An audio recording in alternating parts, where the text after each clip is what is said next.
తెలుసు, కథ అని తెలుసు, కథలన్నీ కంచికే చేరునని తెలుసు.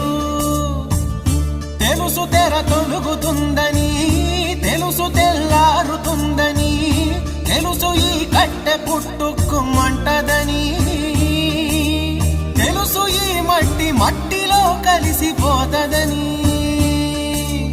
ఇన్ని తెలిసి ఇరకాటంలో పడిపోతావు ఎందుకని? మాయా